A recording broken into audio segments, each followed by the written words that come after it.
Hey everyone, this is Chris Barnes. You're listening to another episode of Read, Watch, and Listen on the East Brunswick Public Library Podcast Network. Today we have a special guest. She is the producer of our podcast. She edits these. She scheduled all of our podcasts here at the library. Melissa Hozik. Melissa, how are you doing today? I am doing well, Chris. It's interesting to be on the other side of this mic. I haven't done it since your first episode, so it's been a minute. Melissa is making her triumphant return to the show. Now, Melissa is the Adult Services Librarian here at East Brunswick Public Library. So part of what she does is just she books a lot of the adult programs, some of the crafting for adults, all kinds of fun stuff. She does a lot of work with our friends at the library. So if you are in the 18 and up group of library customers, chances are you probably participated in a program that she planned or ran. Thank you for all you do, Melissa. Oh, thank you again for having me. We finished up our concerts in the Courtyard series. We have a cool fall schedule for you. Some of our programs are in person, some are hybrid, and some are virtual. So check out ebpl.org/calendar. Now I sound like you. Oh, that's hey. I'm the master of the cheap plug. So again, this is Read, Watch, Listen, and we talk about what people are reading, watching, and listening. Melissa, let's kick it off with what have you been reading lately? There is a series that I started reading it a few years ago. It is in our fantasy/sci-fi collection. And the cool thing about it is you can jump in at any point. It's not like you have to read them in order. We know we've talked about people in series getting started when there's 18 books is one of those things where like, that's not happening. I don't want to commit to that. The series is called the Wayward Children's Series by Seanan and McGuire.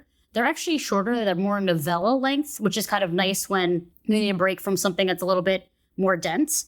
And all the series follow kids that are in awkward positions in real life. And they say they want to get away. You know how kids try to run away and that kind of trope. Mm-hmm. And a door opens. Oh. And it opens into another world. And a completely absurd world, a completely serious world. One that's all of light, one that's darkness, one that's completely candy. And you watch this child or young adult go through this process and really age and become who they are as a person.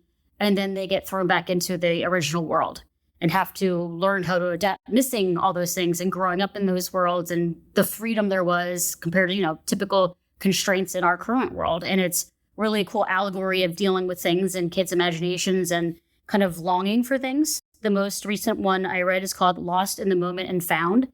A young girl is running away from a bad situation, and she ends up in a world where all the lost and found items in all of the universe go. It's kind of like a multiverse situation. Uh-huh. And so she helps become the keeper of these items, not things like socks or stuff, but things with memories, jewelry, even pets. Amelia Earhart? I haven't found a human that was in the story, but there were animals. You could find your long-lost pet, and the room just kind of opened wherever the thing was, and you could find it. So it was kind of a cool escape from reality, which is always a welcome thing. So it's kind of I would say less as a prop piece, but it's kind of like an anthology series, but there's like a concept.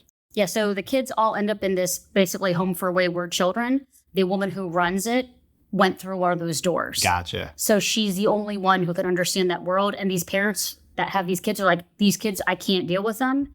And she takes them in. And so that's the conduit, but you can jump in at any story, which is a really nice and welcome thing. No, it is because people find things at different times. So I totally get that. Also feels like it could be a really good pitch for a television series. Oh, I think it would be amazing. But I think some of the effects, you need to have someone who's got a little bit more of a budget. And as we know, with all the streaming services slashing and burning, I don't know if that would happen anytime soon. That's what animation is for. So is there anything else that you've been reading lately? Right now, I'm just kind of going through cookbooks. I have my cookbook podcast, and so I've been reading those, which people think's a little bit odd. But there's always good stories about the person's life and how they came to these recipes, especially if they're really personal. It's important because you can just have a cookbook or you can have the context of the cookbook and why this recipe is important to someone. And sometimes I value that more than the recipe that I know I would never make or even make it look like it was actually delicious. So I can't make this, but I want to know why it's important. So exactly. I completely understand that. So what have you been watching lately? I have been watching a lot of YouTube. My attention span has gotten shorter, and now when we're recording this, we are in the middle of a writer's strike and a SAG strike and all of that. So I've kind of not been watching anything on TV. So on YouTube, I'm into food. Everyone knows this. They joke that I'm the person who brings in the baked goods and all of that.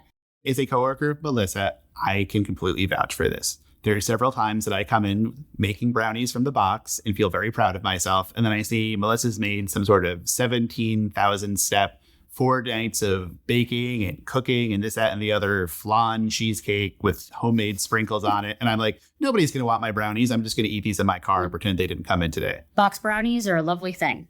But one of the channels I watch is called Sorted Food. They're actually based out of the UK. It's a bunch of guys that actually went to school together. And they came back together and they were like, we need to learn how to cook.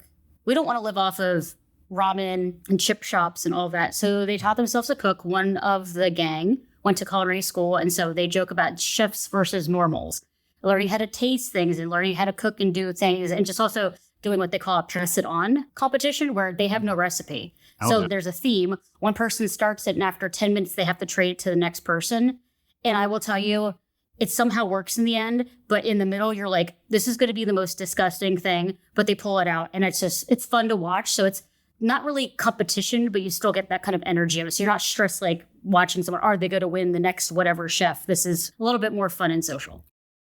All right. And we're going to wind this up with the L. What have you been listening to lately? I love the Sporkful podcast. It used to be on WNYC. It's now on its own. I think it's through Stitcher. And it's hosted by Dan Pashman, who says he's not a foodie, he's an eater. So it's not this highbrow, pretentious thing. And he does really fun, silly things. Like he invented his own pasta shape.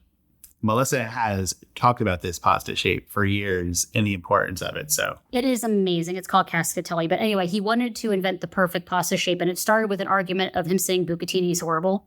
But anyway, he went on this adventure and actually you can buy it at Whole Foods now. This is an actual pasta, and they also have it at Bonza, so you can get it in gluten-free. But anyway, some of his episodes are really hard-hitting cultural topics, dealing with racism, sexism, things in our history that were really dark. There was one recently about Monticello and the history of it, and Black enslaved people that Thomas Jefferson had in his life for generations. And it was talking about that kind of dichotomy of the one chef that went with him to France and could have been free. But he learned all these French trainings and mixed it with Virginia and Southern food influences and came back, and the challenge of looking back and dealing with enslaved people and the power they didn't have, but also the power they did wield, the cultural power and running these gigantic plantations in places. So it was really moving to listen to. I also did get really hungry, but I'm always hungry. You can vouch, people. I snack here. That's why I bake things. So it's a win-win for us. So I'd say no complaints here, Your Honor. So is there anything else that you would like to share with us that you've enjoyed reading, watching, listening? Well, I can say there's a new series on our podcast network called Vocal Canvas. It's a partnership with Playhouse 22 and Next Gen Acting. Definitely check it out and check out our back catalog. We did some really cool stuff. It's been like 3.5 years now. There's a ton of stuff that you can go through, and you can check out all our podcasts at ebpl.org/podcast. I guess that's it. I'm going to thank you for both being our guest and for being our producer, Melissa Hozik, everyone. For East Brunswick Public Library, I'm Chris Barnes. Thanks for listening. Thank you guys, and happy listening.